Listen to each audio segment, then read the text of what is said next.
You can always count on Dingo Pictures to try and make even the worst adaptation look good in comparison to theirs.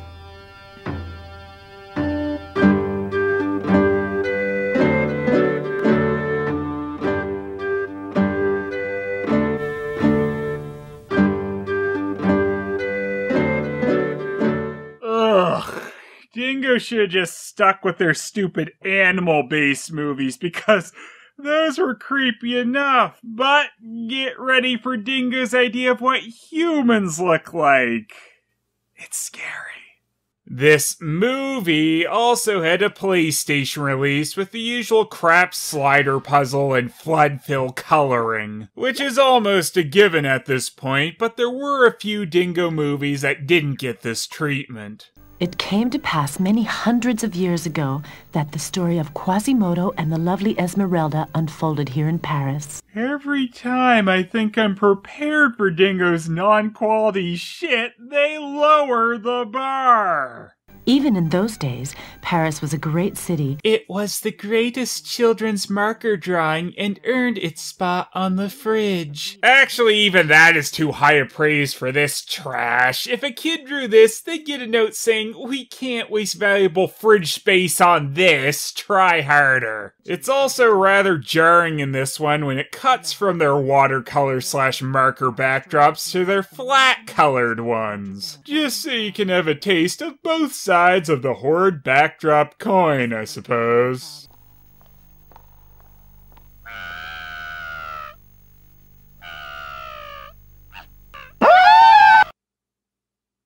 I'm done!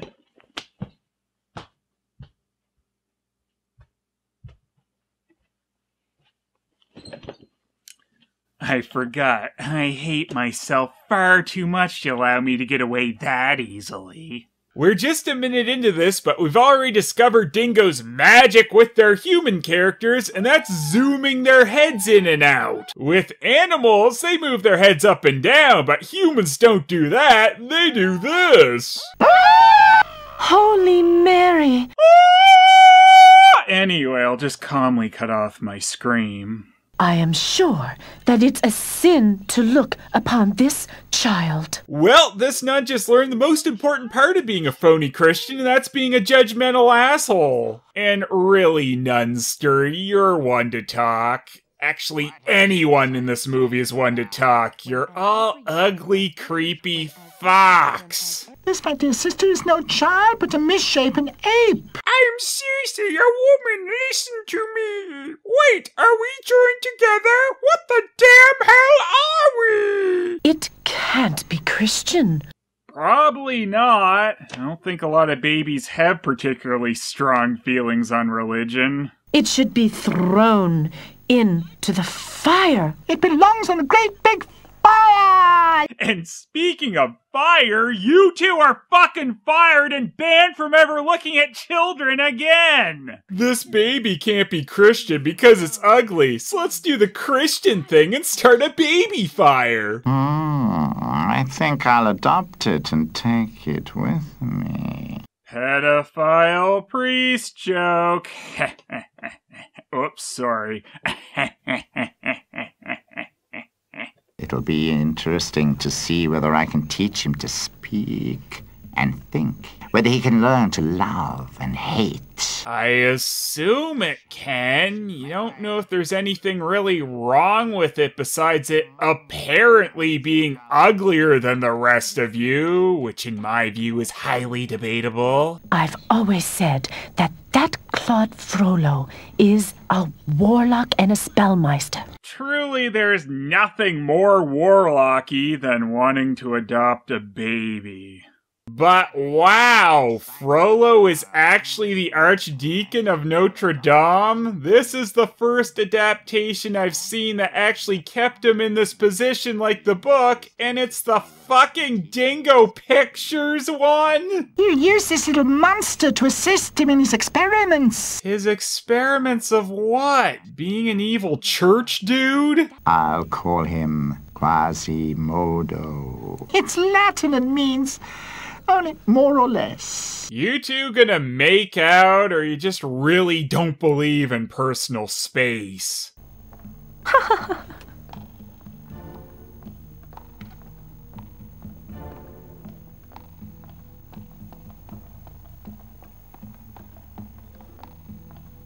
Oh, yes, thank you, Dingo. I didn't think the awkward walking in silence was going on long enough. A few years later, Claude Frollo became Abbé of Notre-Dame.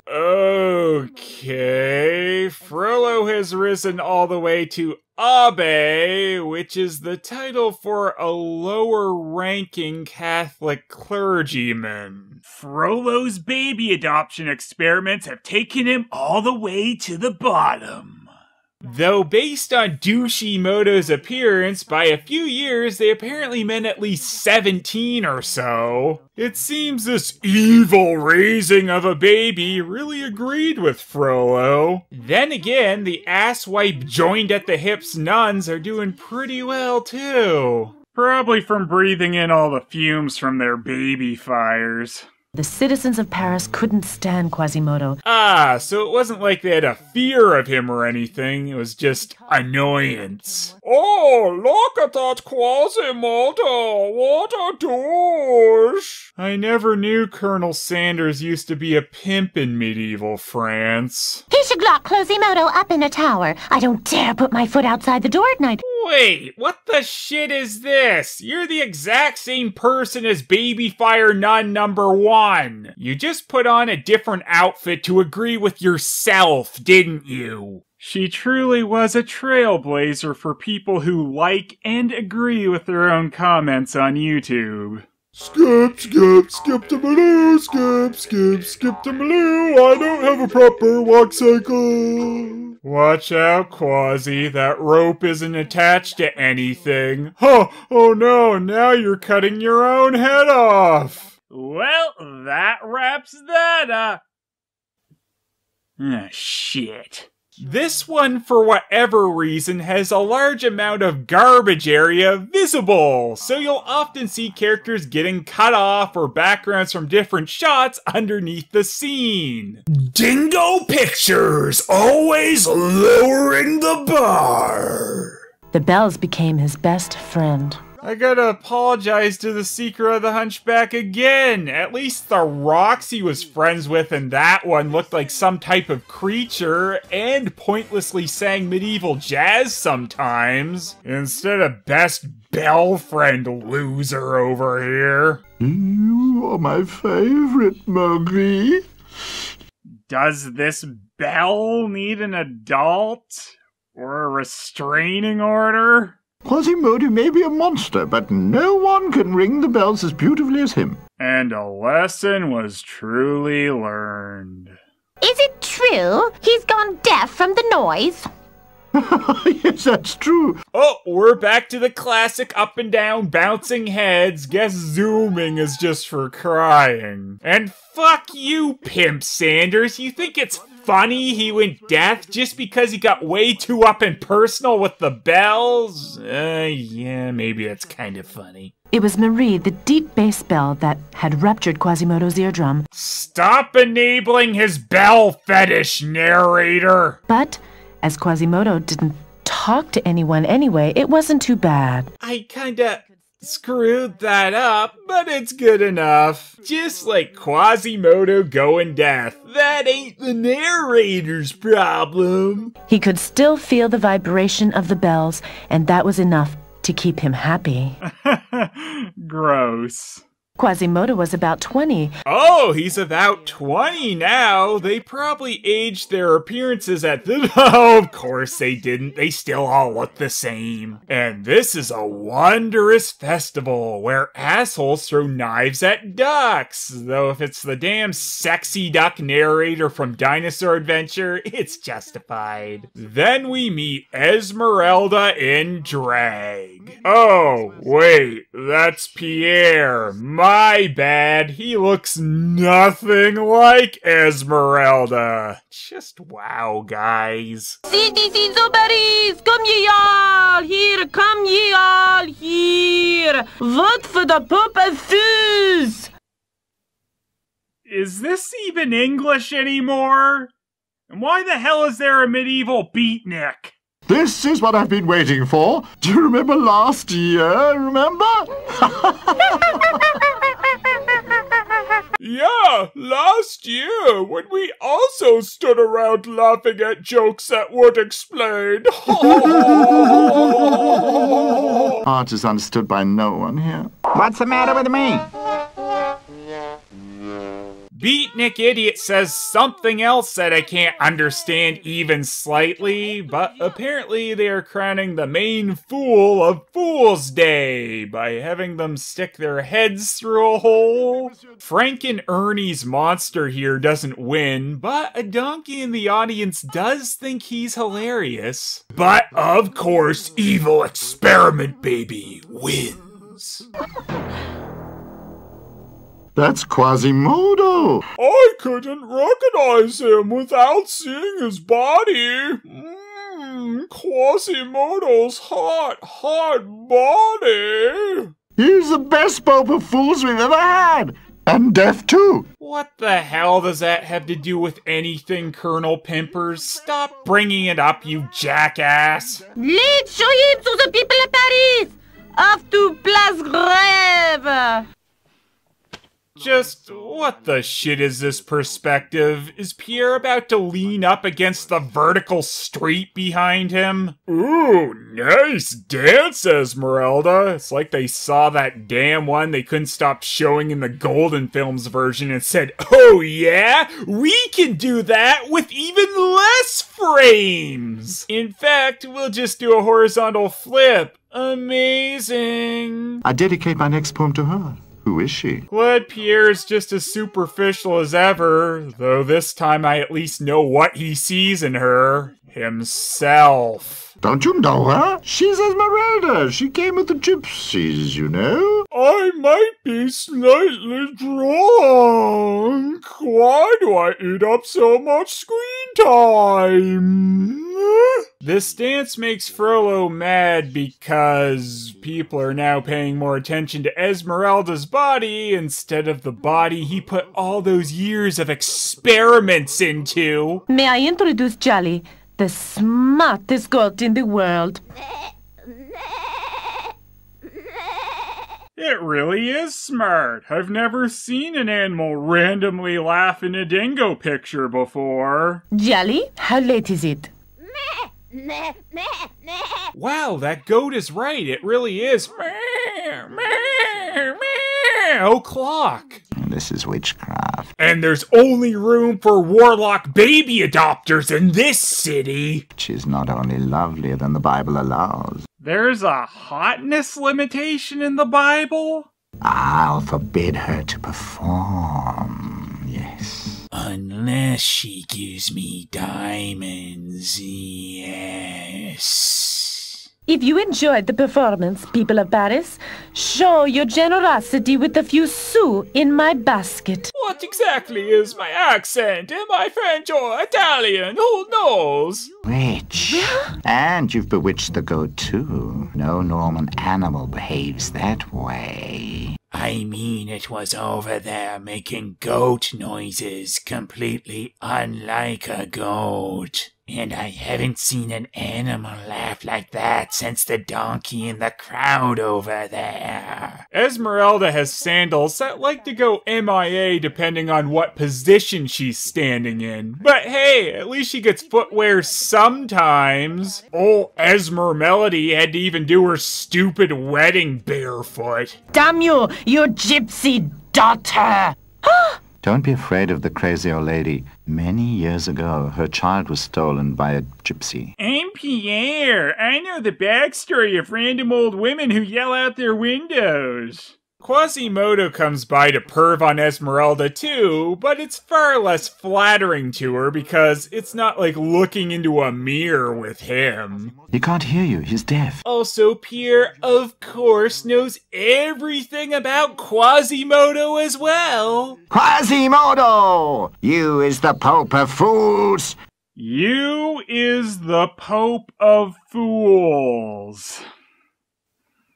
Yep, that about sums things up. Beware, Esmeralda. We live in a bad time. We live in a bad time. Something we all should keep in mind. Pierre knows things used to be better back in the good old days. This is Oro, Dr. Scientist Dinosaur. Pierre, perhaps you are here for my new theory on science! Actually, I wasn't. Please stay. It's so good to talk to you. No, Sir Poet. It's late already. Maybe some other time. I think Esmeralda likes me. Yeah, the way she ran off to avoid having to continue talking to you must mean she likes you. What the garbage is this shit? How do you guys continue to manage to make this crap look even worse? I'll never find her in this maze of alleys. She walked straight, I walked straight. What a maze. I'm sure that she has a nice hot soup.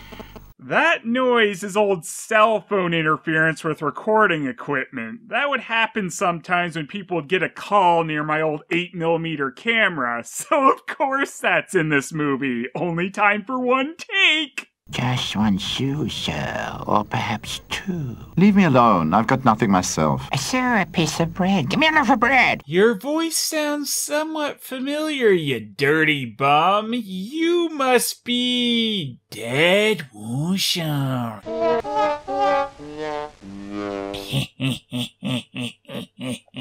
Give me a soul. Give me a piece of bread. I'll be damned. A one-legged man chasing me on two legs? I'll be damned if I know what's going on anymore. The Wah Bum chases Pierre over to the bad side of town, where I think they might be filming Dingo's Aladdin, and two mustache men are about ready to get it on. Also, we learned that tree houses were very popular in medieval France, as this isn't even the only one shown. I'll be damned. An honorable citizen in the Court of Miracles. The Court of Miracles actually was what the slums of Paris were referred to back when, but I highly doubt they recruited doofuses to be thieves just because they happened to wander in. There's only one solution for you. Join the gypsies and beggars, and you'll be saved. I'll do anything to save my skin. You must prove that you are worthy of belonging to us. Bring the bellman. He has a purse in his pocket. If you can get it without one bell ringing, you belong to us. If not, then the gallows. Well, their recruiting process seems reasonable enough. Ha ha ha, they're going to kill me. If only Pierre had Raphael around to do this for him. Oh well, I'm glad he didn't. Fuck Pierre. Hang him. To the gallows with him. What lovely people. They love killing. Destiny, take your course. You want to hang him? Yes, unless you take him to be your man. Ah, the loophole in the court of bullshit. Hang his ass. What do you think? Okay, pass. My goat thinks he's too funny. He's your man for 4 years. Ugh, harsh sentence by the Court of Miracles. So what happens after 4 years? Does he explode? You haven't by any chance fallen a tiny little bit in love with me, have you? No, Pierre. I don't even know you. Why is it Esmeralda is more level-headed in the Dingo version versus her instantly being in love with Pierre in Secret of the Hunchback or Quasimodo in The Handsome of Notre-Dame? I don't know where my parents are. You seem to be full of secrets. I could support our income by reciting new verses like, "That was Esmeralda and her goat. Put coins in the hat or I'll go for your throat."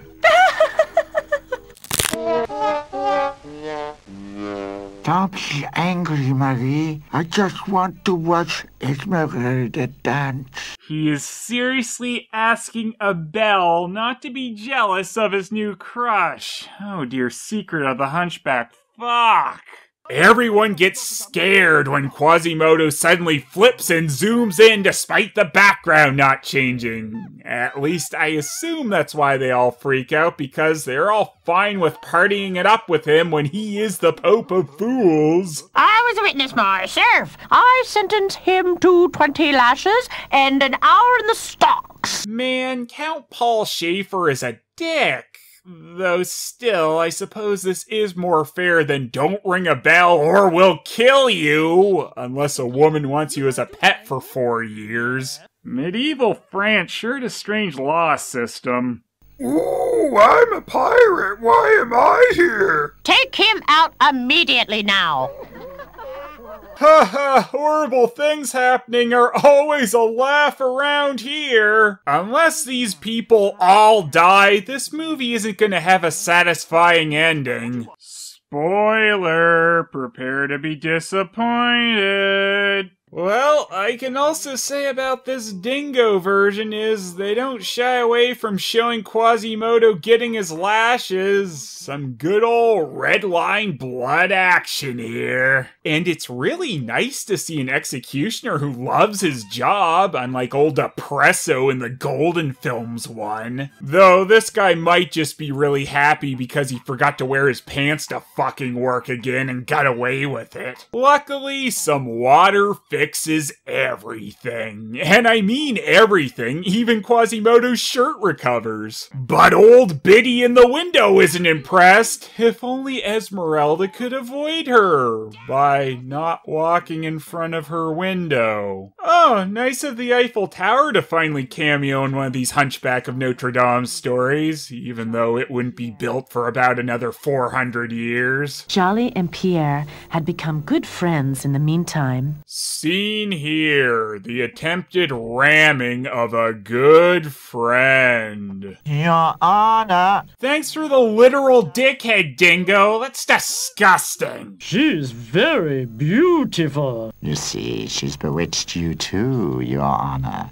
I'm here to accuse her of witchcraft. I'm also here to catch up on my lines. You know, despite these silly line reads like this really is one of the better English dubs for a Dingo movie as far as syncing is concerned. This must have been an earlier movie before Dingo got really big-headed and realized that everyone would watch their crap no matter how lazily it was shit together. Yes, I know we haven't had a witchcraft trial in ages. But I know my voice is ridiculous, so let's do it.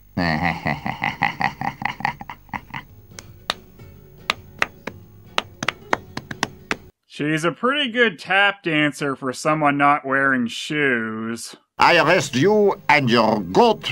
Oh, you'll never make the charges stick on that goat. Not only do they want to turn Esmeralda into a witch, they want to turn my Jolly into a devil. Of course, you didn't understand anything. He didn't understand. That's why he gasped. Making things logically flow is hard. We call a nun, Sister Joanna, into the witness stand. Your Honor. Damning testimony if I've ever heard any. Not only that, she had the goat and let it do things that no Christian animal can. Ah, yes, Christian animal. That makes sense. Yes, that's what she did, that... She awkwardly cut dialogue off. Why, that is just not done. Isn't that right? It is not done. Bring in the second accused. They played the wah-wah, so we knew that calling in a goat to testify was silly. Not quite as silly as passing out due to overwhelming pain, but it's up there. Let us begin the cross-questioning of the goat. This is too stupid even for me. Of course you don't even understand that they're trying to get testimony from a goat. What time is it? That's right. It's 3 o'clock. The judge is a warlock. He communicates with animals. Hang him! Most of the people in this court are so stupid. How does the Bishop of Paris speak? Ha ha! That's right! I say we appoint this goat the new pope! You is the Pope of fools! Johnny, stop. You're damning yourself. This goat is smart enough to answer these questions, but doesn't realize that it shouldn't. Ugh, and this movie was so close. There is no shadow of a doubt that the accused is a witch. The gypsy and her goat are hereby condemned to death. You is the court of fools.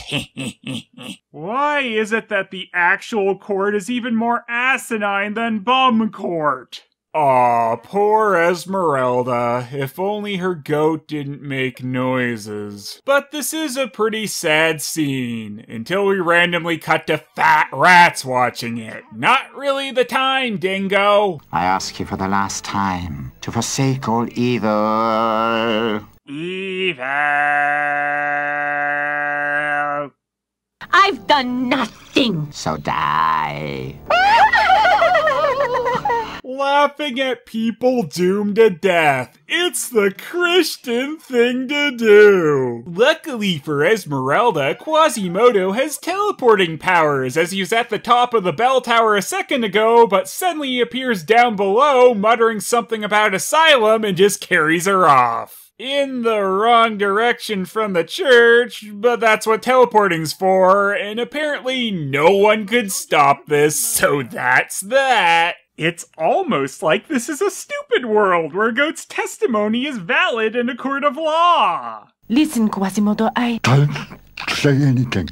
I can't understand you anyway. That could be said about half of the characters in this thing, including you.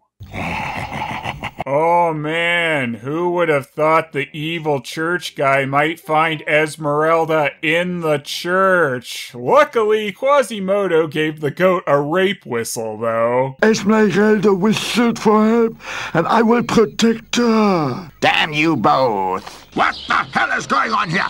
Oh, Quasimodo, what now? Wow, Dingo. Wow. I promise you, as long as I live, nothing will happen to you. He even threatened me, his lord and master. Yes!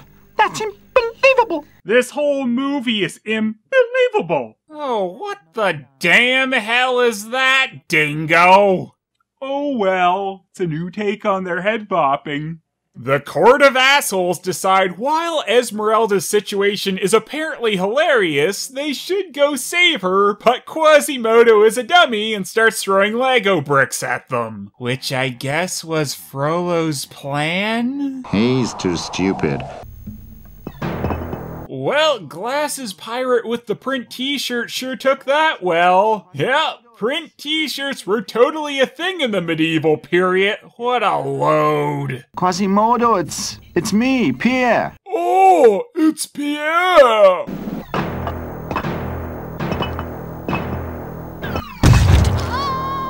While Quasi-Kong throws his barrels, Frollo decides he'll just take Esmeralda off for a little impromptu hanging, which she just goes along with him for. But Frollo forgot to use the bathroom, so he leaves Esmeralda in the care of someone even more powerful, Angry Window Woman. This is all I have left of my child. Look at these two. You? You're my daughter? What a coincidence! Glad Esmeralda always had her baby shoe on her person just in case. Flee as long as you can. What about you? My life is almost done. My only regret is I wish I could have spent more time yelling at people outside my window. Esmeralda, where is she? She's escaped, but I could explain it to you at least 5 times. You wouldn't even understand it the 6th time. You killed her!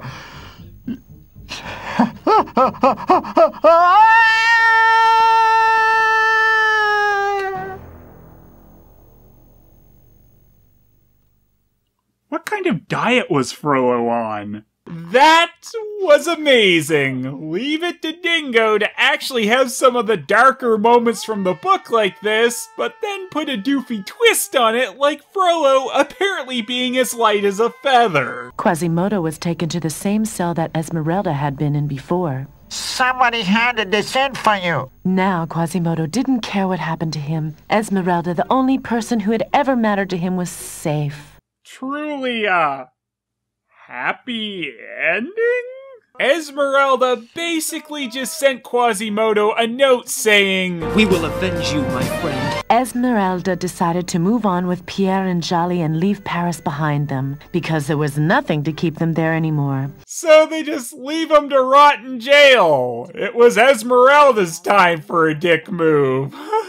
Wow. Some might say this is a happier ending than the book where they both die, but I don't know about that. Esmeralda kinda heel turned on us big time at the end here, but at least the goat said a few words in his defense. Looks like we can pin just about every crime in Paris on Quasimodo. This court is so stupid. So while on a technical side, Dingo's Hunchback is way worse than Golden Films is, it's still a much more faithful adaptation of the story than The Handsome of Notre-Dame. How sad is that?